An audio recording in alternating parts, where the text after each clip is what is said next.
Ok. Bonjour messieurs, bonjour, merci beaucoup pour la question.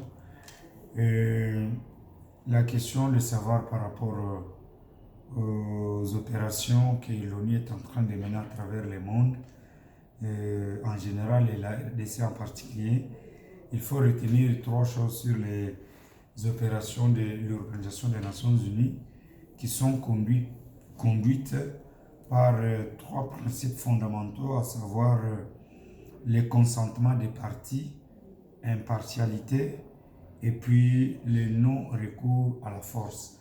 C'est-à-dire, partant de ces opérations des Nations Unies, il n'y a nulle part où l'ONU peut intervenir dans un conflit interétatique ou contre un groupe armé ou contre un État. Donc, l'ONU se situe à ces trois missions qui conduisent ces opérations militaires à travers le monde. Mais quand à ces actions, l'ONU se préoccupe d'abord, la première action, c'est le maintien de la paix et la sécurité internationale. Protéger les droits de l'homme, assurer l'action humanitaire et aussi promouvoir le développement entre les États et enfin garantir les droits internationaux. Donc, parmi ces actions de l'ONU, si ces actions ne sont pas respectées, l'ONU devient incapable de résoudre certains problèmes. Quelles sont les difficultés que l'ONU traverse dans ces actions? C'est notamment la non-absence d'une armée autonome. L'ONU ne dispose pas d'une armée autonome qui peut toutefois intervenir dans les différentes opérations. Les militaires qui disposent, ce sont des militaires et policiers euh, mis à sa disposition par les États membres et qui sont d'abord recrutés par les États. C'est la raison pour laquelle vous voyez même l'incident, le récent incident qui s'est produit à l'est du pays. Même la représentante de la MONUSCO ou des Nations Unies au Congo, Madame Keïta, qui s'est plainte des comportements de certains casques bleus de l'ONU.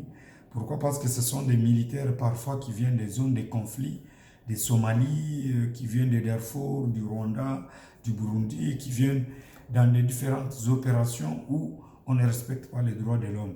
Donc c'est la raison pour laquelle il devient maintenant difficile de compter sur les efforts que l'ONU est en train de faire. Et ça, c'est la deuxième possibilité ou la deuxième difficulté. L'ONU dépend aussi sur le plan financier des États membres. Et quand on voit les États membres, ce sont les États-Unis d'Amérique, l'Union européenne d'ailleurs, l'Union européenne qui est première institution qui finance beaucoup l'ONU, suivie des États-Unis d'Amérique. Alors l'ONU est paralysée par les 5 membres permanents du Conseil de sécurité de l'ONU avec un droit de veto.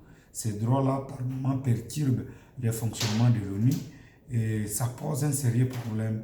Depuis 1945 à nos jours, l'ONU a eu plusieurs opérations à travers le monde, mais on constate qu'il y a beaucoup d'échecs.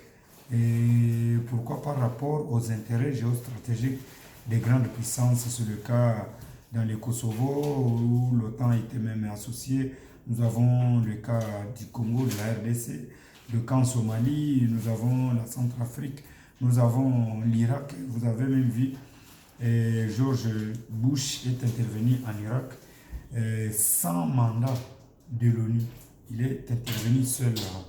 Et vous voyez même l'actuelle opération spéciale lancée par Moscou en Ukraine, c'est vraiment à l'absence totale de l'ONU. Et l'ONU n'y intervient pas. Mais par rapport à la MONUSCO dans notre pays, vous devez comprendre que le Congo est le seul pays au monde à avoir eu plusieurs opérations, plusieurs missions onusiennes dans notre pays, mais ces missions sont toujours vouées à l'échec. Nous avons eu la première mission, c'était l'opération des Nations Unies au Congo, l'ONIC en 60, qui a eu beaucoup de pervers et puis ces actions n'ont pas été vraiment au grand rendez-vous parce que n'avait pas sauvé la patrie à son effondrement. Nous avons vu la MONUC en 1999, puis l'opération Artemis en 2003. L'opération Artemis est lancée effectivement par l'Union européenne en Ituri, province orientale. Nous avons eu même effort, nous avons eu plusieurs autres missions, et même de maintien, plutôt la formation de la police de Kinshasa. Et aujourd'hui, nous avons la MONUSCO en 2010. Mais toutes les opérations sont toujours vouées à l'échec du fait que la MONUSCO, actuellement, c'est la seule mission la plus coûteuse du monde. Aucun autre pays n'a pas cette mission. Et voilà qu'elle est dans notre pays, pas pour maintenir la paix, c'est par rapport à la résolution du Conseil de sécurité de l'ONU. Donc, de telles missions posent problème par rapport aux moyens logistiques et humains aussi. Et nous rappelons que si aujourd'hui le gouvernement de la RDC sous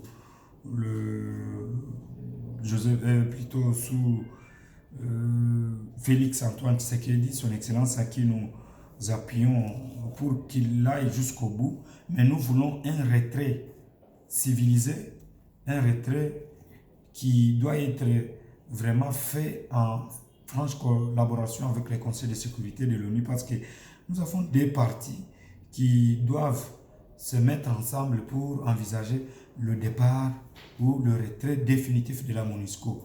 Mais nous devons être vigilants parce que nous avons vu que tout départ brutal des missions des Nations Unies dans tel ou tel pays, ça a toujours créé des situations ingérables.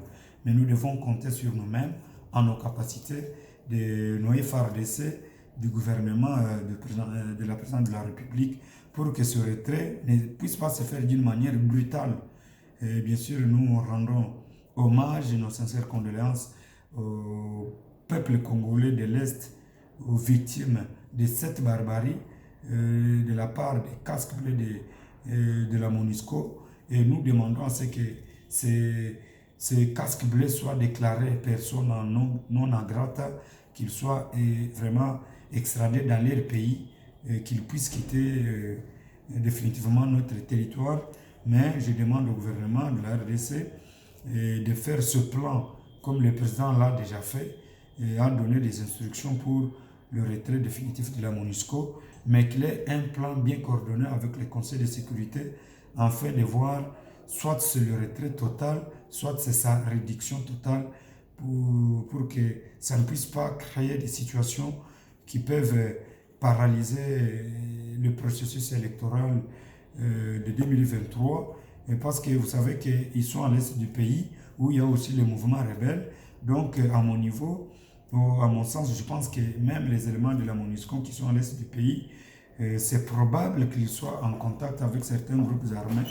Donc leur départ brutal risque aussi d'entrer en ramification avec certains groupes armés.